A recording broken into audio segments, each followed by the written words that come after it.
नमस्कार, स्वागत है आपका न्यूज स्टेट पंजाब हरियाणा हिमाचल के खास और लोकप्रिय शो हरियाणा की पंचायत में। मैं हूं आपके साथ सिमरन कौर। हरियाणा की पंचायत में हम आपके मुद्दे और सरोकार को बेबाकी के साथ रखेंगे, आपकी समस्याओं से सियासतदानों को रूबरू करवाएंगे और आपकी हर एक समस्या का समाधान निकालेंगे। तो आइए हरियाणा की पंचायत की शुरुआत करते हैं।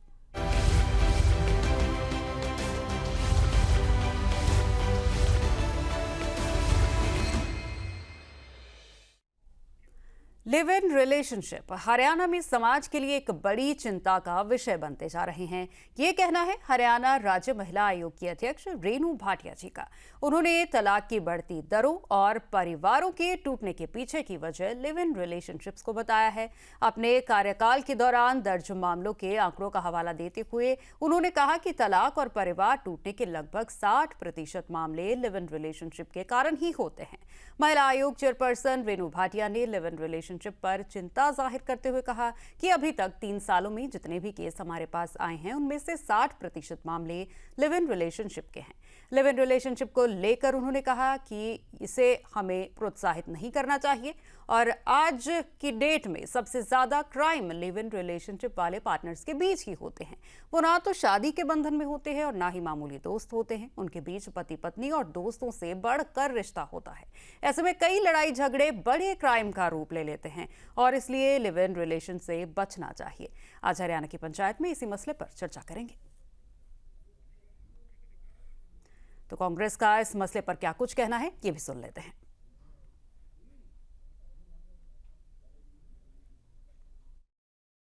जिस तरह से महिला आयोग बात कर रही है, असल में बेटी बचाओ बेटी पढ़ाओ के नारे जो हैं वो फेल नहीं होने चाहिए।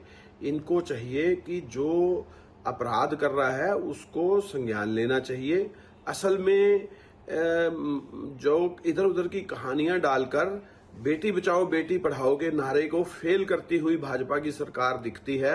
इनको ये समझना चाहिए कि इधर उधर की कहानियां ना डाले और हरियाणा की जो भी अपराध करता है उसके खिलाफ कार्रवाई होनी चाहिए, उनके ऊपर एफआईआर रजिस्टर होनी चाहिए और महिला को बचाने के लिए बेटी बचाओ बेटी पढ़ाओ का बहुत बड़ा संज्ञान जो मोदी सरकार ने लिया था उसको अमली जामा पहनाना चाहिए।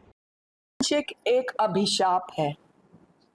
ना मेरा बयान पहले बदला, ना आज बदला, ना आगे बदलेगा, क्योंकि हो सकता है लिव इन रिलेशनशिप किसी के लिए आजादी का एक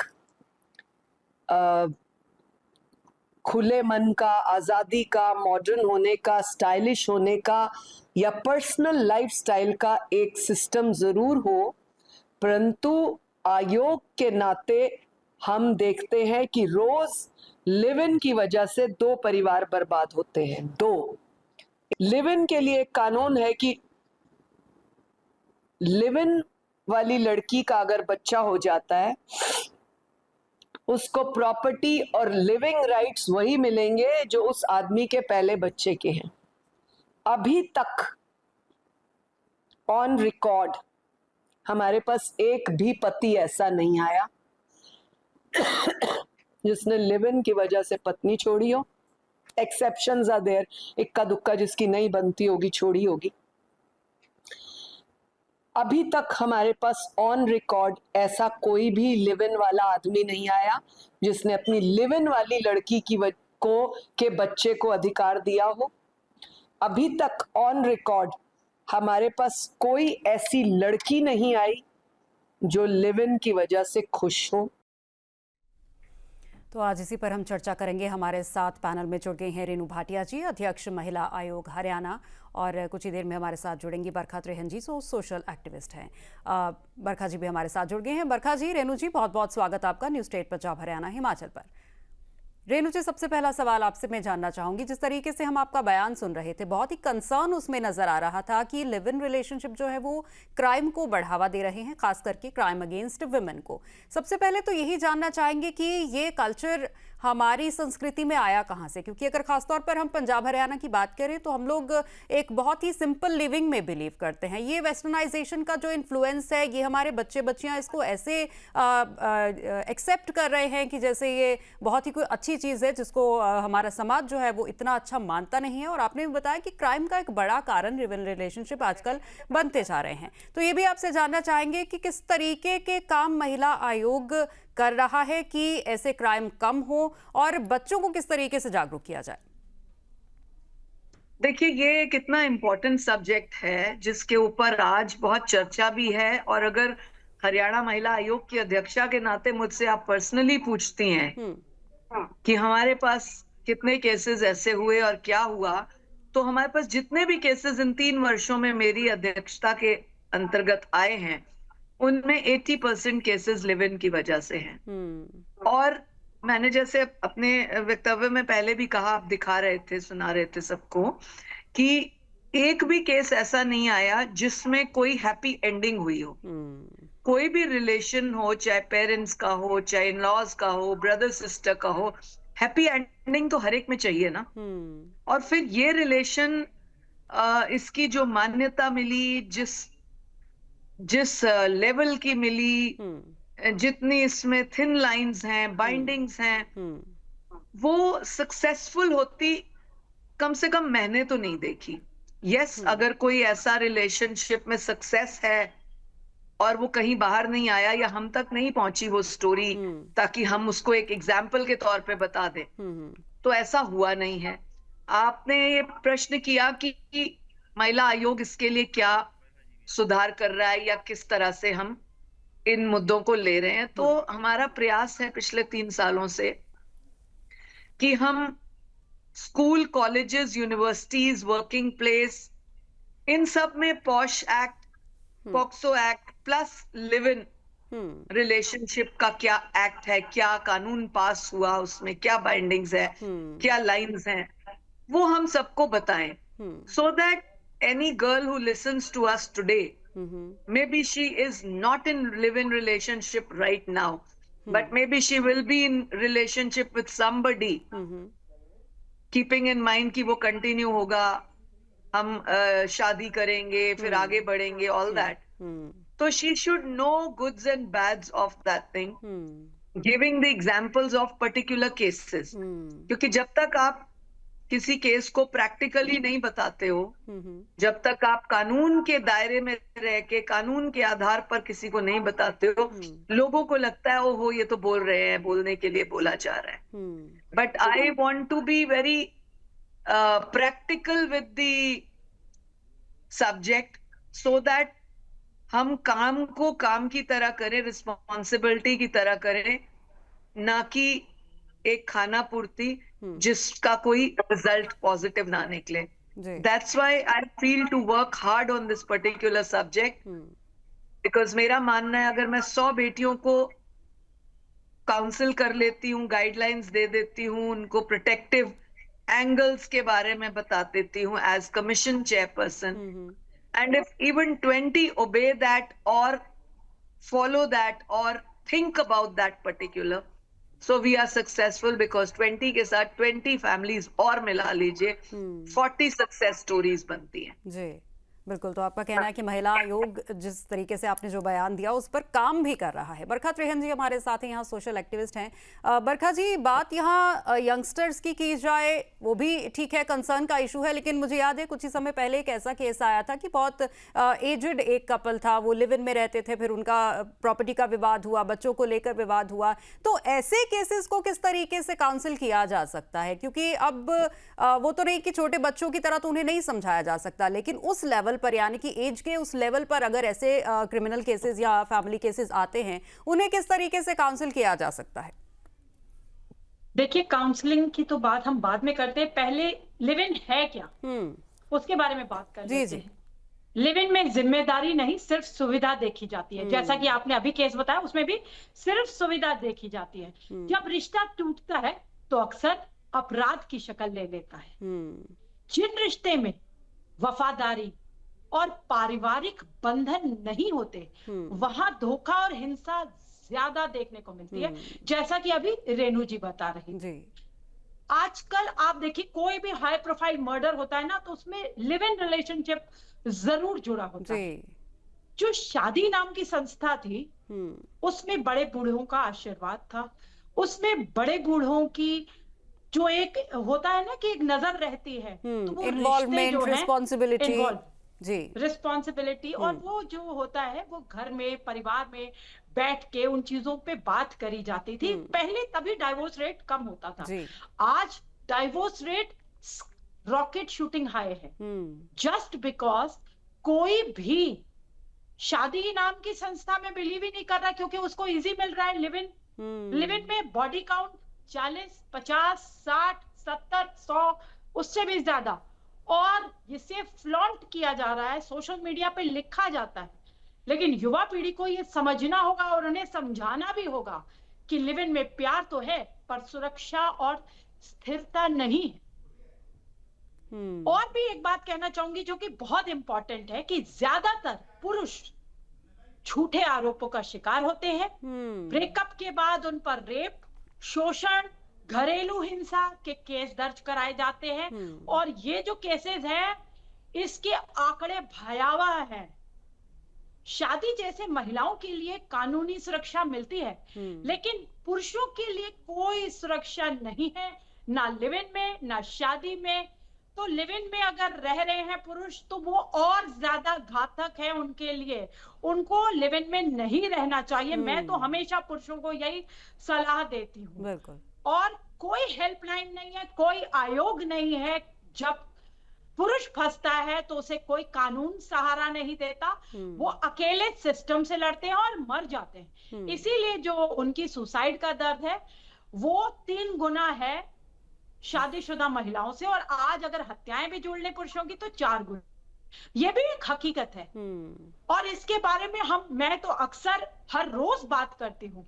हम बराबरी की बातें करते हैं, लेकिन पुरुषों को जो लिव इन में रह रहे हैं उन्हें कोई बराबरी कहीं पे नहीं मिलती। उनकी जिंदगी बर्बाद हो जाती है, उनकी नहीं, पूरे परिवार की, जिसमें माता पिता, भाई बहन, मामा मामी, बुआ चाची सब इन्वॉल्व होते हैं। तो मेरा तो ऐसा मानना है कि लिव इन में कोई स्थिरता नहीं है, और इसमें कट के मरने से, चाहे श्रद्धा मर्डर केस देखिए, जहां श्रद्धा के 35 टुकड़े उसके लिव इन पार्टनर ने कर दिए थे, उसी के 1 महीने के अंदर 15-20 दिन के बाद एक लड़के के जो हस्बैंड था पांडव नगर यहाँ दिल्ली के 35 टुकड़े काट दिए गए, उसी तरीके से फ्रिज में रखा, उसी तरीके से जंगल में डिस्पोज, जो जंगल मतलब घर के पास जो खाली इलाका था उसमें डिस्पोज ऑफ करने जा रही। हाँ, हालांकि श्रद्धा मर्डर पे केस पे सबने चर्चा करी, कम से कम 100-200 चर्चाएं तो मैंने भी की होंगी, लेकिन हाँ, पांडव नगर पे ये जो पति मर गया था इसके ऊपर कोई चर्चा नहीं हुई।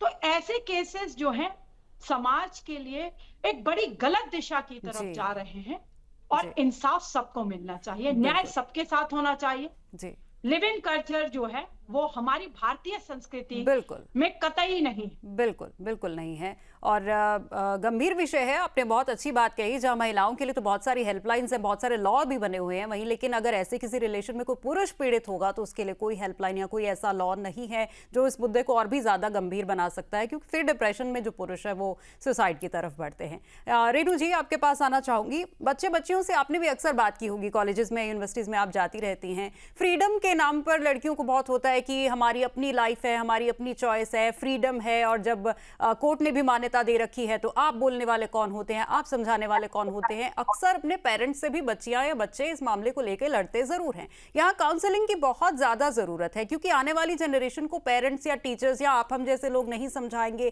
तो उनको शायद गलत रास्ता बहुत आसान लगेगा जिस पर वो आगे बढ़ेंगे। ऐसे में कैसे इस चीज पर थोड़ा सा कंट्रोल किया जा सकता है? देखिए, बड़ा अच्छा प्रश्न आपने किया और बड़ा प्रैक्टिकल है और यूनिवर्सल ट्रूथ है ये।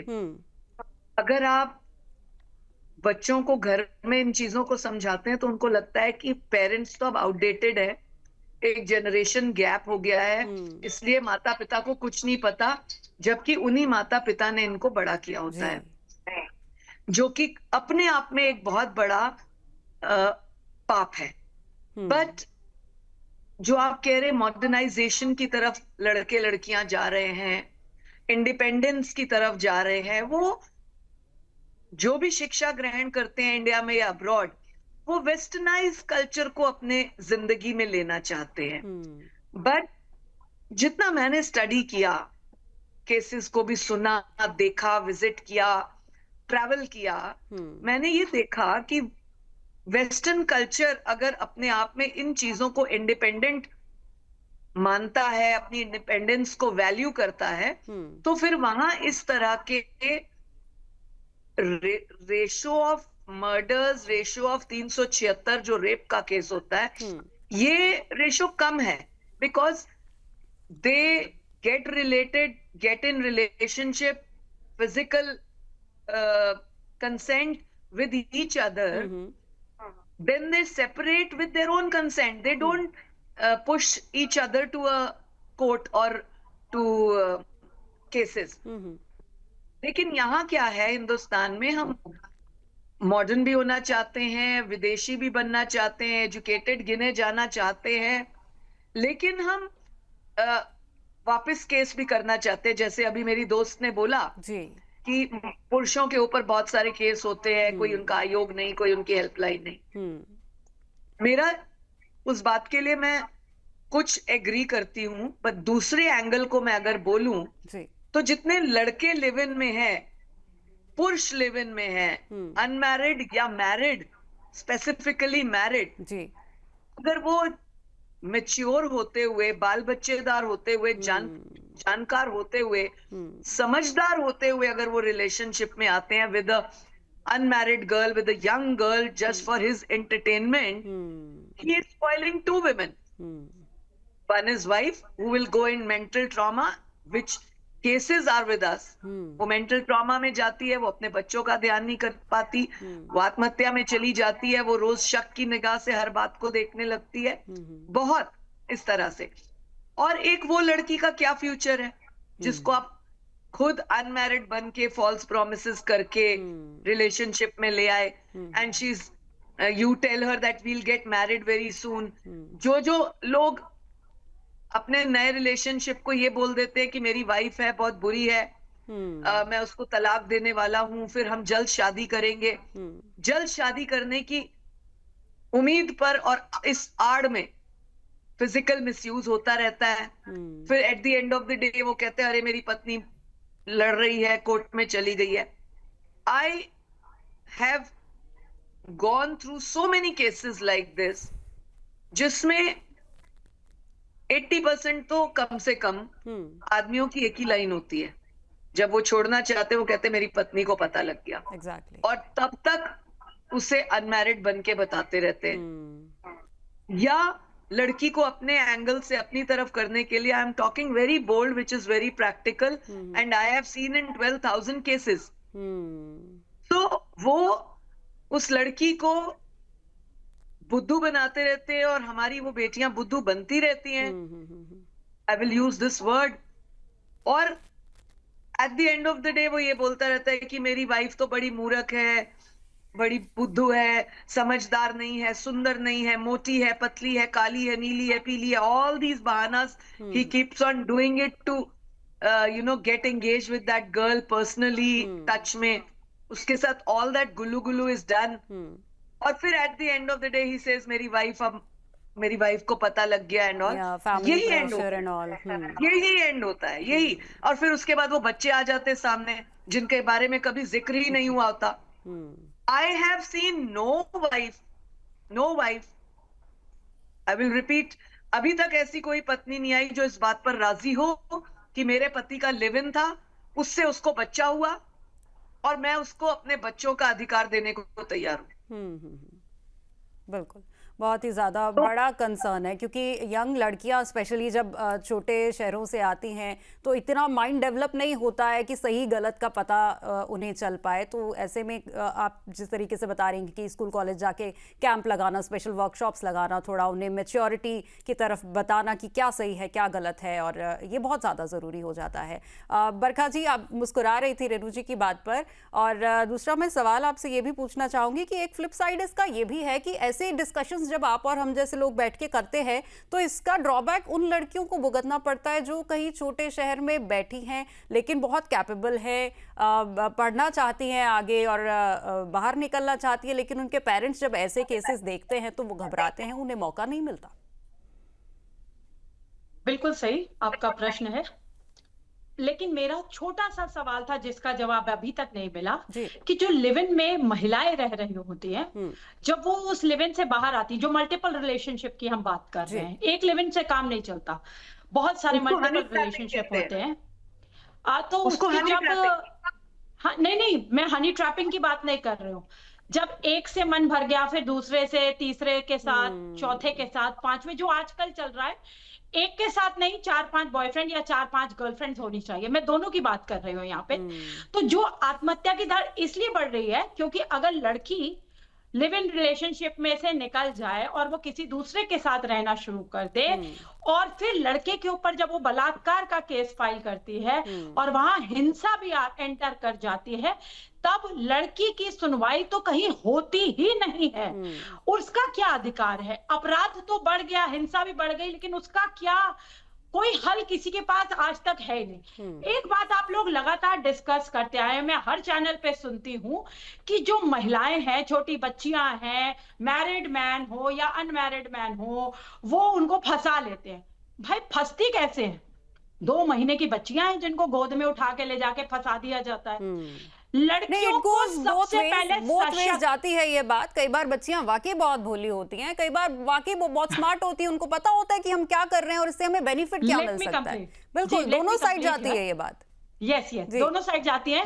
तो मेरा ये मानना है, मैं एक महिला हूँ और मेरे को पता है बेटियों को कैसे रखते हैं, बेटियों की क्या परवरिश होती है। पहली बात तो आपने अपनी फैमिली, परिवार व्यवस्था खत्म कर दी। माँ बाप घर पे है नहीं, बच्चे कहाँ जा रहे हैं किसी को कुछ पता नहीं। सोशल मीडिया के नाम पे रील खेलते खेलते पता नहीं रियल लाइफ तो खत्म हो गई। तो ये बेटियां जो है गुमराह हो रही हैं। तब वो अब्दुल की गोद में जाके बैठ गए, इसका उनको कुछ अंदाजा नहीं है। और यहाँ पर ये जो बेटियां हैं, इनका माइंड वॉश इतना कर दिया जाता है, लेकिन हम क्यों नहीं इन्हें संस्कार दे पा रहे? हम एजुकेशन क्यों नहीं दे पा रहे? हम इन्हें सशक्त क्यों नहीं कर पा रहे? ये कैसे बहक जाती हैं? पहले तो हम इन्हें ट्रेनिंग क्यों नहीं दे रहे? ये माओ का दायित्व वही बात है कि मॉडर्नाइजेशन के नाम पर कहीं ना कहीं हम अपने कल्चर से छूटते जा रहे हैं, और बच्चे जो फ्रीडम मांगते हैं, माता पिता कुछ लेवल तक जब फ्रीडम देना चाहते हैं, तो फिर जब उस फ्रीडम का मिसयूज होने लगता है धीरे, तो इतने बड़े ब्लंडर्स जो है वो सामने आते हैं कि वो क्राइम में तब्दील हो जाते हैं, और फिर हमें ऐसी डिस्कशंस करनी पड़ती हैं। आज रेनू जी, बरखा जी, आप हमारे डिस्कशन पे आए, आपका आने के लिए बहुत बहुत धन्यवाद। हरियाणा की पंचायत में आज फिलहाल इतना ही। इसी के साथ हमें दीजिए इजाजत। नमस्कार।